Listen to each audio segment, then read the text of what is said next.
కొన్ని నిమిషాలు దేవుని వాక్యాన్ని నేర్చుకుందాం. దేవుని బిడ్డలారా, మీ బైబిల్ తెరిచి మత్తయి సువార్త 5వ అధ్యాయం 13వ వచనాన్ని చదువుదాం.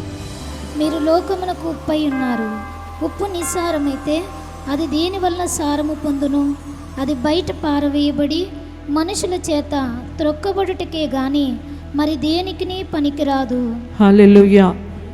ఇక్కడ దేవుడు ఆయన పిల్లలైన వాళ్ళందరితో చెప్తున్న మాట ఏంటి అంటే, మీరు లోకానికి ఉప్పై ఉన్నారు. ఆ కింద వచనంలో చూస్తే మీరు లోకానికి వెలుగై ఉన్నారు అంటున్నాడు. ఉప్పై ఉన్నారు, వెలుగై ఉన్నారు. ఈ రెండు కూడా మానవులందరికీ అవసరమైనవి.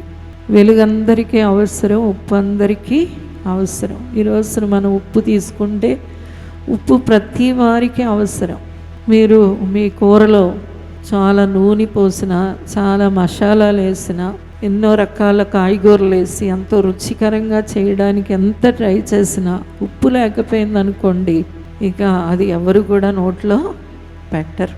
కొంచెం అందులో ఒక స్పూన్ ఉప్పు వేయగానే ఎక్కడ లేని రుచి వస్తుంది. మరి ఇంత నూనె వేసాం కదా, ఇంత మసాలాలు వేసాం కదా, ఇన్ని వేసాం కదా, అయినా కూడా రుచి లేదు. కొంచెం ఉప్పు తగిలించగానే ఆ కూరకి ఏమొస్తుంది? రుచి వస్తుంది. దేవుడు నిన్ను అంటున్నాడు, నువ్వు లోకానికి ఉప్పై ఉన్నావు. దేవునికి స్తోత్రం, హల్లెలూయా.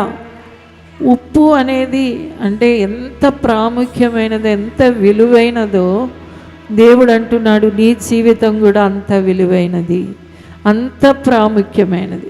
ఎన్నున్నా ఉప్పు లేకపోతే ఇక అది తినడం అనేది ఇక వాళ్ళకి అది ఒక టేస్ట్ లేనిదిగా ఉండిపోతుంది. తినలేరు, ఎవ్వరు కూడా తినలేరు.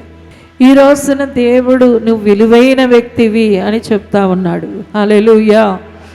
యేసు రక్తం చేత కడగబడి ఆయన నమ్ముకున్న ఆయన బిడ్డవైన నీవు లోకములో ఏదో పని చేసుకుంటున్నానండి, ఏదో చిన్న పని చేసుకుంటున్నానండి, ఏదో చిన్న వ్యాపారం చేసుకుంటున్నానండి, ఆ పూట కాపూట తింటున్నానండి, లేకపోతే అలాగ జీవనం సాగిస్తున్నానండి, అందరి చేత ఎన్నో మాటలు పడుతున్నానండి, లేకపోతే ఎన్నో కష్టాలు పడుతున్నానండి, అప్పులు ఉన్నాయండి, లేకపోతే ఆర్థికంగా ఇబ్బందులు పడుతున్నాను, అనారోగ్య సమస్య ఎప్పుడు కూడా బాగోదు, ఒక బలహీనత తగ్గుతుందంటే ఇంకొక బలహీనత వస్తుంది.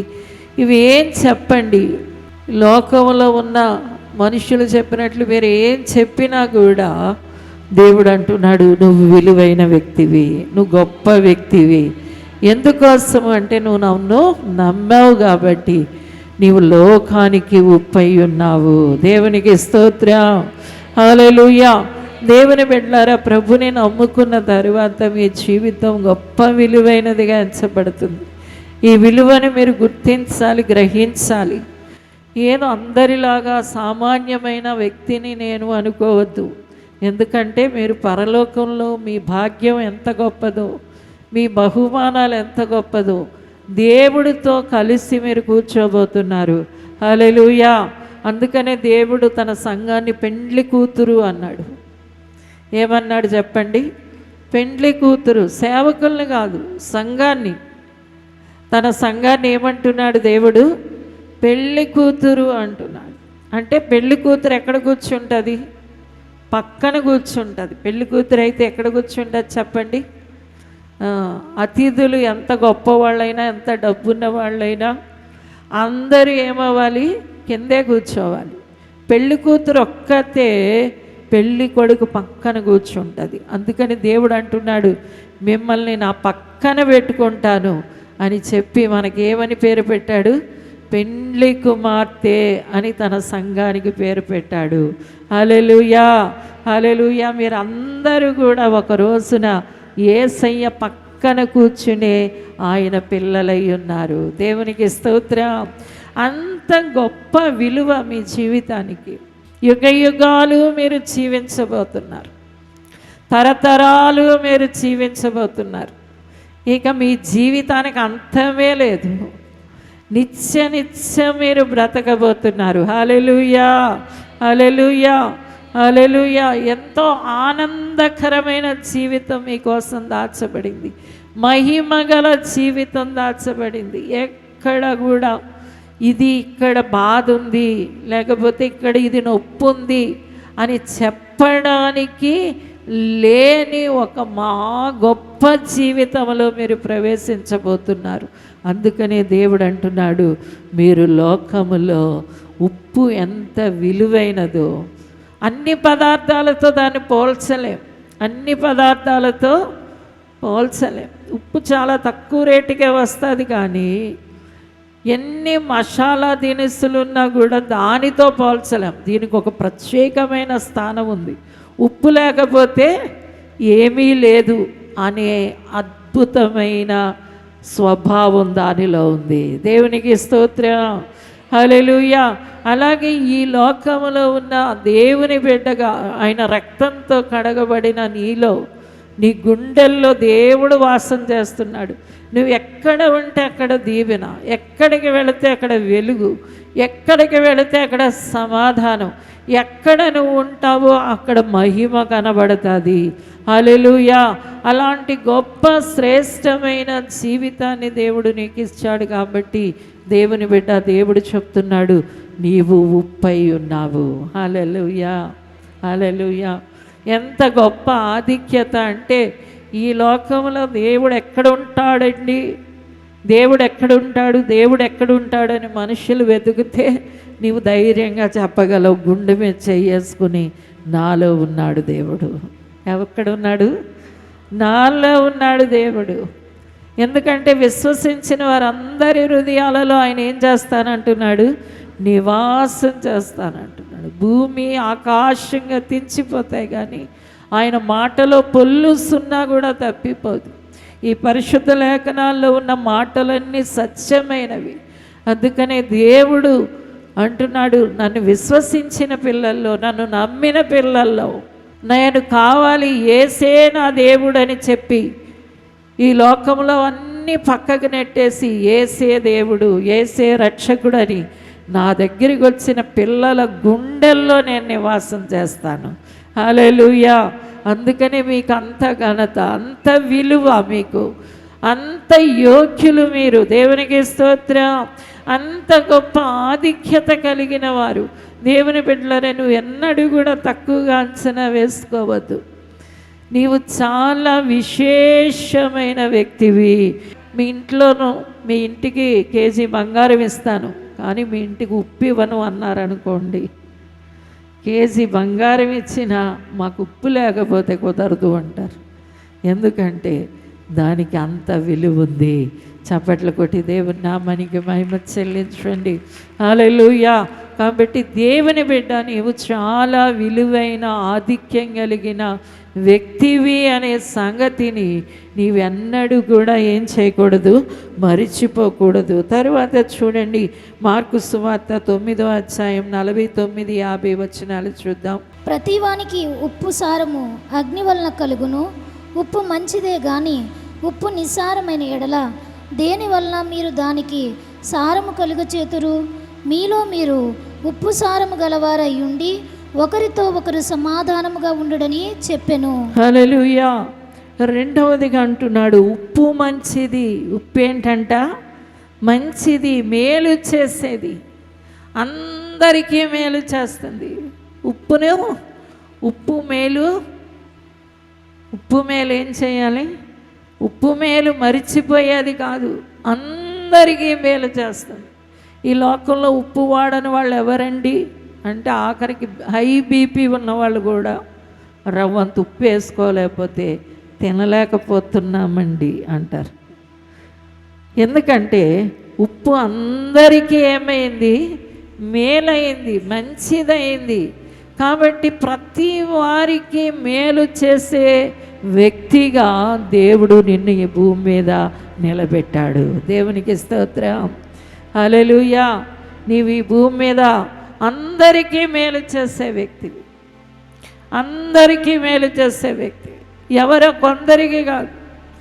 అందుకనే క్రైస్తవులు అందరి కొరకు ప్రార్థన చేస్తారు. క్యాన్సర్ రోగులకి నువ్వు మేలు ప్రభువా, క్యాన్సర్ రోగులను స్వస్థపరచు. ఎయిడ్స్ రోగులకి నువ్వు మేలు, ఎయిడ్స్ రోగులను స్వస్థపరచు. ప్రభువా మా అధికారులను మీరు దీవించండి, వారిని మీరు కాపాడండి, జ్ఞానం తెలివి ఇచ్చిన వారిని నడిపించండి, వాళ్ళకు నువ్వు మేలు. దేవునికి స్తోత్రం.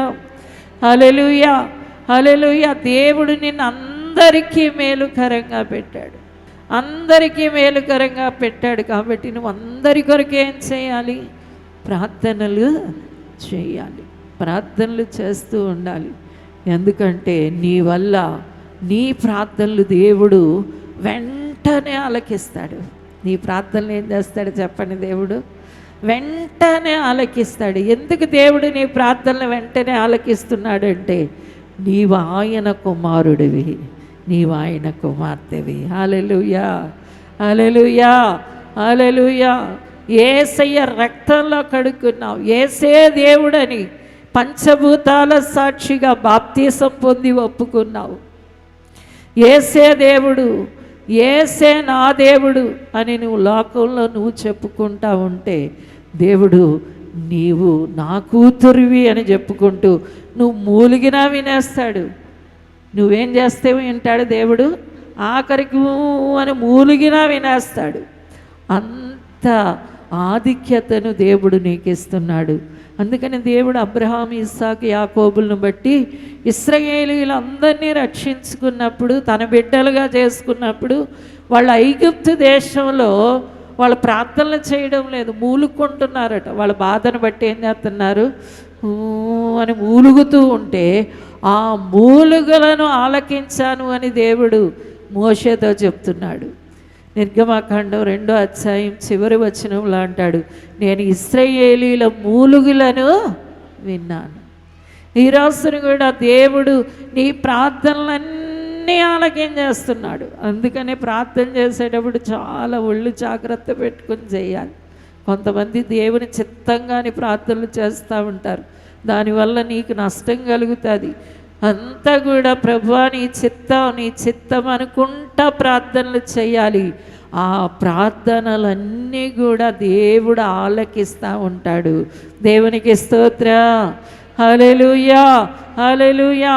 కాబట్టి ప్రతి వారు ప్రభువా నీ చిత్తమైతే అనే ప్రార్థన చేస్తూ ఉండగా అది అందరికీ మేలు కలుగజేస్తుంది, అందరికీ దీవెన కలుగజేస్తుంది. ప్రతి వాళ్ళ కొరకు నువ్వు చేసే ప్రార్థన వల్ల నీ దేవుడు నీ ప్రార్థనను ఆలకిస్తున్నాడు, నీ మనవి ఆలకిస్తున్నాడు. నీవే ప్రార్థన చేస్తున్నావు అదంతా ఎవరి దగ్గరికి వెళ్ళిపోతుంది? దేవుని దగ్గరికి వెళ్ళిపోతుంది. కాబట్టి నీ వల్ల లోకానికి ఏం కలుగుతుంది? మేలు కలుగుతుంది. చప్పట్లు కొట్టి దేవుని నామానికి మహిమ చెల్లించండి. 50వ వచనాన్ని చదువుదాం చూడండి. ఉప్పు మంచిది కానీ ఉప్పు నిస్సారమైన ఎడల దేని వలన మీరు దానికి సారం కలుగజేతురు? మీలో మీరు ఉప్పు సారం గలవారై ఉన్నారు. హల్లెలూయా, హల్లెలూయా. మీలో మీరు ఉప్పు సారం గలవారై ఉన్నారు. ఉప్పు సారము అంటే రుచిని కలిగి ఉన్నారు. ఉప్పులో ఉన్న రుచిని ఏదైనా తీసివేయగలదా అంటే ఏది తీసివేయలేదు, ఎప్పటికీ తీసివేయలేదు. ఉప్పు ఎప్పుడు కూడా ఉప్పగానే ఉంటుంది, దానిలో ఉన్న రుచి ఎంత మాత్రం పోదు. ఈ రోజున దేవుడు కూడా నిన్ను అంటున్నాడు, నువ్వు ఉప్పు సారాన్ని రుచిని కలిగి ఉన్నావు. దేవునికి స్తోత్రం. ఇది ఎవరి వల్ల కలిగింది అంటే దేవుని వల్ల కలిగింది. ఉప్పు సారం ఎవరి వల్ల కలిగింది? దేవుని వల్ల కలిగింది. ఈ రోజున నీకు దేవుడిచ్చేవన్నీ కూడా శాశ్వతమైనవి, దేవుని నుండి నువ్వు తీసుకునేవన్నీ కూడా శాశ్వతమైనవి. హల్లెలూయా, హల్లెలూయా. ఆయన బిడ్డవి నువ్వు. ఆయన నీకు అన్నీ శ్రేష్టమైన ఈవులు ఇస్తాడు, శ్రేయస్కరమైన ఆశీర్వాదాలు ఇస్తాడు, మేలులు చేస్తూ ఉంటాడు, దీవెనల్ని వర్షంలాగా కృమ్మరిస్తూ ఉంటాడు, కృప వెంబడి కృపనిస్తూ ఉంటాడు, శ్రేష్టమైన ఈవులు వరాలు నీకు ఇస్తూ ఉంటాడు. ఏది దేవుడిచ్చినా అవన్నీ కూడా నీకు ప్రయోజనకరమైనవే కానీ ప్రయోజనం లేనివి కావు. అందుకని ఈ సంగతి అబ్రహాముకి బాగా తెలుసు. అందుకని అబ్రహాముకి సొదొమ గొమొర్రా రాజుకి మేలు చేశాడని ఏం చేస్తున్నాడు అంటే తన సైన్యాన్ని పంపి శత్రువులందరినీ తరిమి సొదొమ గొమొర్రా రాజును దగ్గర నుండి తీసుకెళ్ళిపోయిన మనుషుల్ని, బంగారాన్ని తిరిగి రప్పించాడు. అబ్రహాం ఈ మంచి పని చేయగానే సొదొమ రాజు ఇన్ని కానుకలు పట్టుకొచ్చి అబ్రహాంకి ఇస్తున్నాడు. అప్పుడు అబ్రహాం అన్నాడు, అమ్మో, నీ దగ్గర నుండి ఒక్క చిన్న కానుక కూడా నేను తీసుకోను. ఎందుకంటే అదిగో అబ్రహాముకి నేనే కానుకలు ఇచ్చాను, అందుకే ఇంత పెద్దోడయ్యాడు అని నీవు చెప్పచ్చు. రేపొద్దున అందరూ అనుకోవచ్చు, అలాంటి పేరు రాకూడదు. ఎందుకంటే దేవుడిస్తే నాకెన్నటెన్నటికీ ఆశీర్వాదం. హల్లెలూయా, హల్లెలూయా. ఈ రోజున దేవుని బిడ్డలారు అన్నీ కూడా దేవుని నుండి పొందడానికి నేర్చుకోవాలి. ప్రతీదీ నాకు దేవుడు ఇవ్వాలి, ప్రతీదీ నాకు దేవుడు చేయాలి. ఇలా ఎప్పుడైతే దేవుని మీద ఆనుకుంటావో నీవు నిశ్చయంగా అభివృద్ధి, విస్తరణ, ఒక మంచి దీవెనను పొందుకుంటావు. హల్లెలూయా, హల్లెలూయా. లోకంలో ఏ మనిషి నాకు సహాయం చేస్తాడు, ఏ మనిషి నాకు పెడతాడు, ఏ మనిషి నన్ను ఆదుకుంటాడు, ఏ మనిషి నా అవసరత తీరుస్తాడని మనుషుల వైపు చూడద్దు. ఉప్పు సారాన్ని మనిషి ఇవ్వలేదు, ఎవరిచ్చారు? ఆ ఉప్పులో ఉన్న ఉప్పదనాన్ని ఎవరు పెట్టారు చెప్పండి? దేవుడే పెట్టాడు. అలాగే చేస్తాడు దేవుడు. కాబట్టి ఈ రోజున నీకు మంచి ఈవులను ఇవ్వడానికి నీ తండ్రి సిద్ధంగా ఉన్నాడు. నీ వస్త్రాలు నేను ఇస్తాను, నీకు ఆహారం నేను పెడతాను. ఆహారాన్నే పెట్టిన దేవుడు, వస్త్రాలు ఇచ్చిన దేవుడు, ఇంకా మిగిలిన వాటిని కూడా దేవుని బిడ్డలారా అన్నిటినీ నీవు దేవుని దగ్గర నుండి పొందుకుంటావు. అవి శాశ్వతంగా ఉండిపోతాయి. హల్లెలూయా. అవి పర్మనెంట్గా ఉండిపోతాయి. కాబట్టి ప్రతి వారు నేను దేవుని నుండి పొందుకోవాలి అనే ఆశ కలిగి ఉండాలి. కొంతమంది అత్తగారులు, మామగారులు ఏం చేస్తారంటే మీ కోడల్ని బాధించేటప్పుడు నీ ఇంటి దగ్గర నుండి నువ్వేం తెచ్చుకున్నావు, నీ ఇంటి దగ్గర నుండి నీకు ఏమొచ్చింది అనే మాటను పలుకుతూ ఉంటారు. పాపం ఆమె ఏం చేస్తుందంటే గుండెల్లో గాయమైపోతూ ఉంటుంది. మా అమ్మాళ్ళు నాకు పెట్టలేరు, వాళ్ళు నిస్సాయి స్థితిలో ఉన్నారు, వీళ్ళ చూస్తే నన్ను మీ ఇంటి దగ్గర నుండి నువ్వేం తెచ్చావు, మీ ఇంటి దగ్గర నుండి నువ్వేమి ఇచ్చావు అంటున్నారని హృదయంలో చాలా గాయాలు పడేవాళ్ళు ఉన్నారు. కొందరు భర్తలు కూడా ఇలాంటి మాటలు మాట్లాడతారు. నీకేముంది, నీకెక్కడది, నేను సంపాదిస్తున్నాను, నేను పెడుతున్నాను, నువ్వు మాట్లాడడానికి ఏం లేదు. ఇలాంటి మాటలు మాట్లాడి వ్యక్తుల్ని ఏం చేస్తూ ఉంటారు అంటే గాయపరుస్తూ ఉంటారు. కాబట్టి దేవుని బిడ్డలారా, దేవుడిచ్చేదే శాశ్వతమైనది. హల్లెలూయా, హల్లెలూయా. మనిషి ఎప్పుడిచ్చినా అది ఎప్పుతూ ఉంటారు, కానీ దేవుడిస్తే మనకి ఎన్నటెన్నటికీ దీవెనే. హల్లెలూయా. నువ్వు ప్రార్థన చేసేటప్పుడు ఎవరైనా ఒక మనిషి వచ్చి ఇచ్చాడు అనుకోండి, అది వేరే విషయం. అతన్ని దేవుడే ప్రేరేపించాడు. చప్పట్లు కొట్టి దేవుని నామానికి మహిమ చెల్లించండి. ఎవరైనా ఒక మనిషి నీ మీద దయ చూపినా, నీ మీద కటాక్షం చూపినా, నీకేదైనా ఇస్తూ ఉన్నా వెనకాల దేవుని హస్తం ఉంది.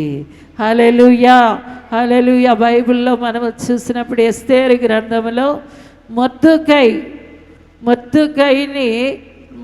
రాజుగారికి ఏదో మేలు చేస్తాడు. అతనికి వ్యతిరేకంగా గుమ్మికూడిన వారి గురించి తెలియజేస్తాడు. అయితే తర్వాత అతనికి ప్రతిఫలంగా ఏమీ ఇవ్వలేదు, కానీ మొర్దెకై ఆ విషయాన్నే మర్చిపోయాడు. మర్చిపోయిన తరువాత ఒకరోజు రాజుగారికి దేవుడు నిద్ర లేకుండా చేశాడు.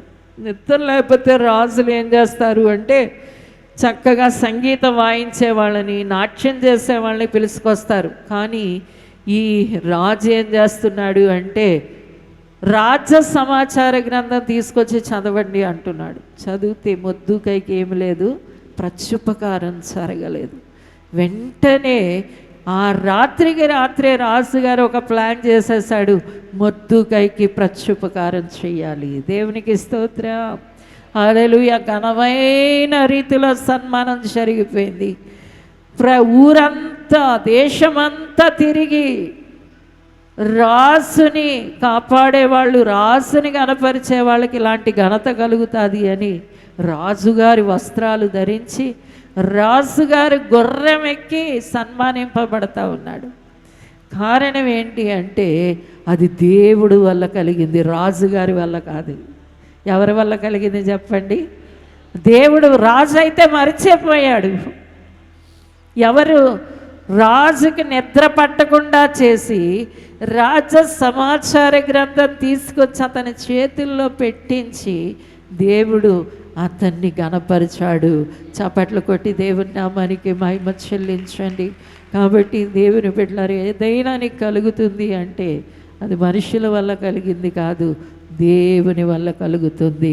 గట్టిగా చప్పట్లు కొట్టి దేవుని నామానికి మహిమ చెల్లించుదాం. హల్లెలూయా, హల్లెలూయా. అందుకని ఎవరి మనస్సు దేవుని మీద అనుకుంటుందో వారు పూర్ణ శాంతి గలవారైపోతారు. ప్రతిదీ నాకు దేవుని నుండి వస్తుంది అని గుర్తించాలి, గ్రహించాలి. అవి శాశ్వతంగా నీలో ఉండిపోతాయి. తరువాత చూడండి దేవుని బిడ్డలారా, లేవియా కాండం 2వ అధ్యాయం 13వ వచనాన్ని చూద్దాం. నీవు అర్పించు ప్రతి నైవేద్యమునకు ఉప్పు చేర్చవలను. నీ దేవుని నిబంధన యొక్క ఉప్పు నీ నైవేద్యము మీద ఉండవలను. నీ అర్పణములన్నిటితోనూ ఉప్పు అర్పింపవలను. హల్లెలూయా.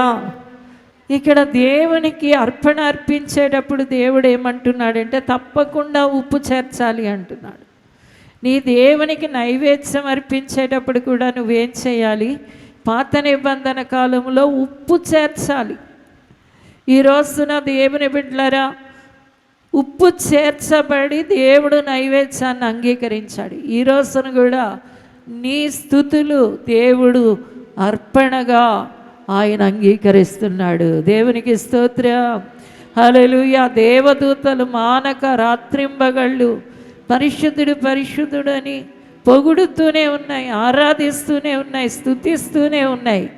కానీ దేవుడికి ఏది కావాలి అంటే నీవు చేసే ఆ చిన్న స్తుతుల్ని దేవుడు అద్భుతంగా అంగీకరిస్తున్నాడు అని పరిశుద్ధ గ్రంథం తెలియజేస్తుంది. హల్లెలూయా, హల్లెలూయా. నీవు చేసే అర్పణలు దేవునికి అంగీకారమైనవి, అవి దేవునికి ఎంతో ఇష్టమైనవి, అవి దేవునికి ఎంతో ప్రియమైనవి.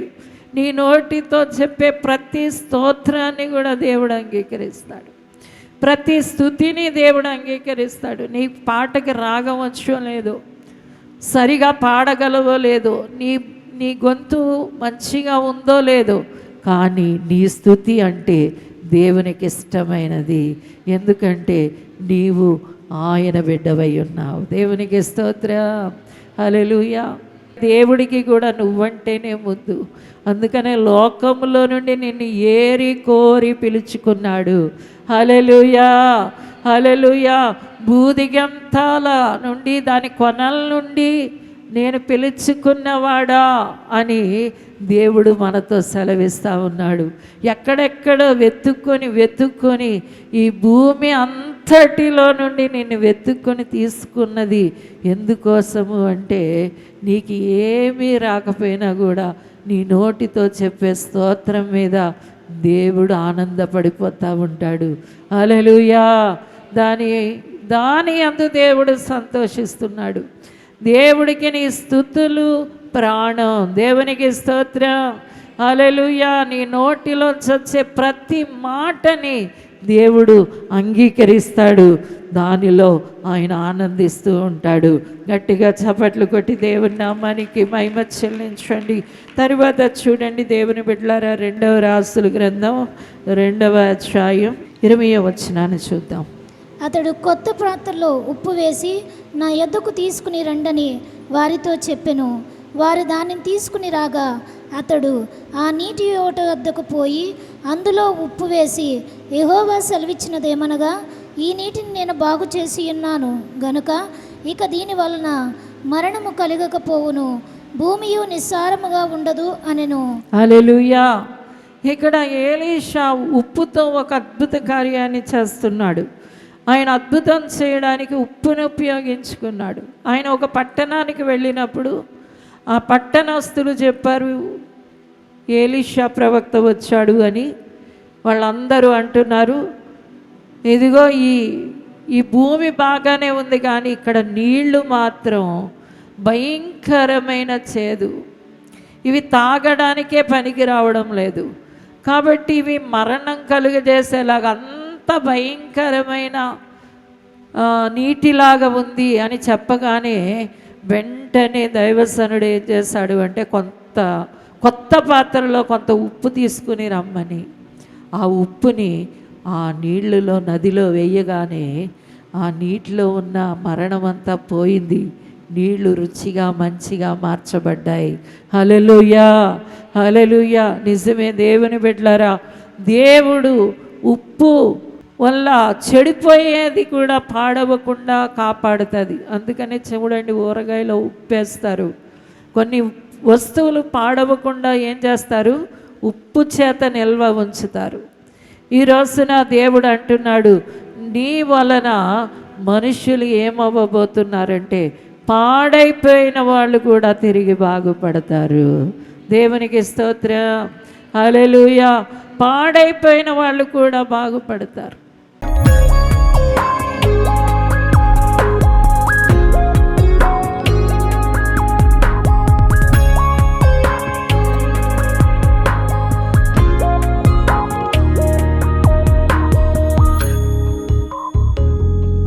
పరిశుద్ధమైన తండ్రి, కృపగల దేవా, యేసు నామములో నీ బిడ్డల్ని దీవిస్తున్నానయ్యా, యేసు నామములో ఆశీర్వదిస్తున్నాను.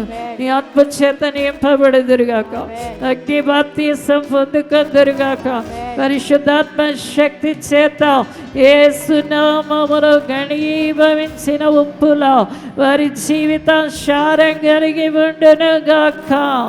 ఆశీర్వదించండి అయ్యా, ఆశీర్వదించండి, యేసు నామములో దీవించండి, బలమైన ప్రార్థనలు చేయుదురుగాక. అయ్యా, నీ బిడ్డలు నీకు ఆనందాన్ని కలగ చేయుదురుగాక, విలువైన వారిని గ్రహింపు కలిగి ఉందరుగాక. యేసు నామములో ఆశీర్వదిస్తూ యేసు నామమున అడుగుచున్నాము తండ్రి, ఆమేన్, ఆమేన్. విజయవాడలో దహించు అగ్ని ఆశీర్వాద అభిషేక కూడిక జూన్ 1వ తేదీన ఉదయం 10 గంటల నుండి ప్రారంభించబడును. ముఖ్య ప్రసంగికులు డాక్టర్ థామస్ గారు, దహించు అగ్ని మినిస్ట్రీస్, రాజమహేంద్రవరం. స్థలం చాంద్ కళ్యాణ మండపం, రైల్వే స్టేషన్ దగ్గర, పూర్ణానందపేట, విజయవాడ. మరిన్ని వివరాలకు 9032224646 మరియు 9032224747. మీ ప్రార్థన అవసరతలకు 9494940072 మరియు 73. ఈ టీవీ కార్యక్రమాన్ని చూసి ఆశీర్వదించబడినట్లయితే దహించు అగ్ని టీవీ పరిచర్యకు మరియు బ్లెస్సింగ్ ల్యాండ్ కు సహకరించండి. Dahinchu Agni trust current account number 357222444370, State Bank of India, main branch, Rajamahendravaram. My address doctor Thomas, Dahinchu Agni ministries, తుమ్మలోవా, Rajamahendravaram.